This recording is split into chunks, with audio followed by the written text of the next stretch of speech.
My girlfriend has been extensively trauma dumping on me. But her stories are starting to contradict themselves, and now I can't help but start to suspect that she is either lying or something else is up. I, 26M, am currently in a 3-year relationship with Kathy, 24F. I'll spare you all the details about her personality, but I love her dearly. I fully intend to marry her when the time is right for both of us. On our first date, Kathy warned me that she had PTSD from past trauma. Some of the things that she has told me have been so devastating that they made me physically ill. As we talked and ate, she told me that she lost her V card to her stepfather when she was asleep. I, a grown man, started crying in the middle of the restaurant. She assured me that she was in therapy and was working through her issues. As time has gone on, more and more details about her past have come up.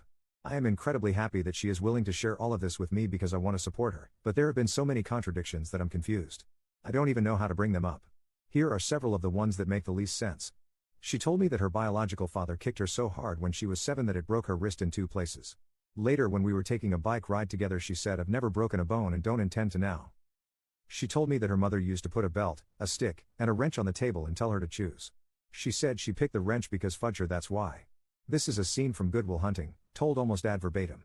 She has no marks or scars from this. She told me that after her stepfather abused her for several months, she lived for her grandparents for the rest of high school. Later, she contradicted herself and said she was homeless and couch surfing for her last 2 years of high school. She told me that she dropped out of high school because she had to escape from a gang who was trying to make her work as an intercourse worker, but when I met her she was a student at a reputable university. She never went to community college. I don't think it's even possible to get into a school like that with nothing more than a GED. She told me that to cope with her past trauma, she did almost every pill and was barely sober for more than a week for 2 years.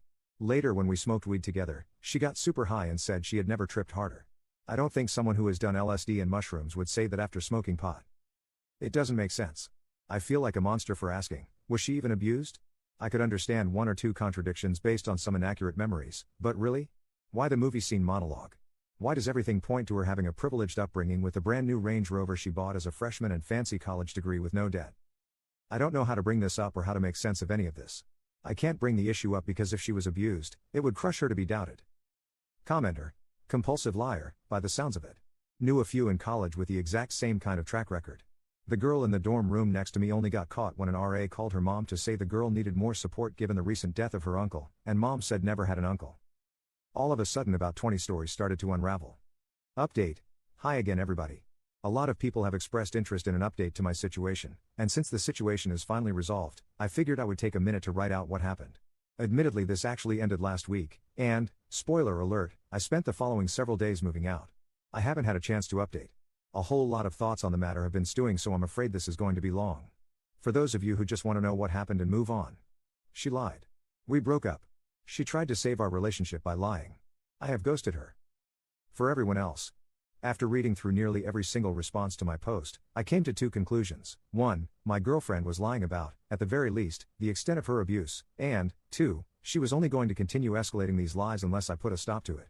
Many people told me both in comments and DMs that if I were to directly confront her about my suspicions, she would immediately gaslight me, or deflect by calling me a monster for not believing her. I agreed this was likely, and so I went the route of stalking her on social media. I'm not proud of it, but I spent well over 10 hours stalking her on Facebook. I hadn't logged into Facebook since early in our relationship, but she seemed to be using it fairly often. Through my search, I discovered 2 things that she couldn't possibly explain away. She has another Facebook she uses for close friends and family. The Facebook page she has me on is reserved for friends from online games, giveaways, and so on. This all came to light when I started messaging her Facebook friends. I sent them a copy/pasted message. Hey, I'm Clara's boyfriend. I know this is out of the blue, but would you mind if I asked you a question? I wanted to get her a gift and was hoping for a bit of advice.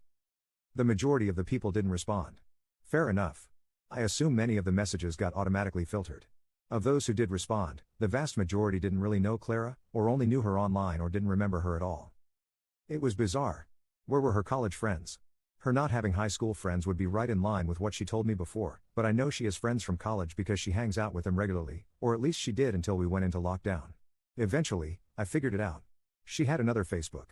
It was a total stroke of luck that led me to it. She happened to have one single friend who was on both of her Facebook pages, and when stalking her friend's friends, I found my girlfriend's second page.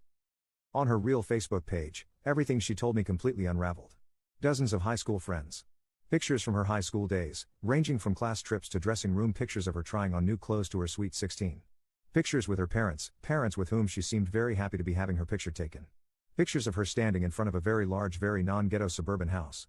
Then I found the picture of her standing in front of her brand new Range Rover. At this point I had already decided our relationship was over. There's no explaining that. If she had mental illness so severe that she had deluded herself into believing everything she told me, she needed therapy, not a boyfriend. If all of those stories were just plain old lies, I wouldn't even know what to feel. Taking advice from the last post, I decided to ask about the Range Rover.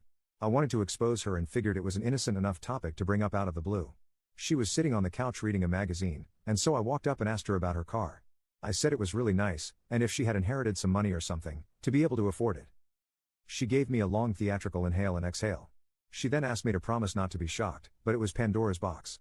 Knowing that she was about to feed me another helping of BS, I told her I wanted to hear it anyway. She covered up the Range Rover purchase by telling me that when she was homeless, she was forced into prostitution by an abusive pimp.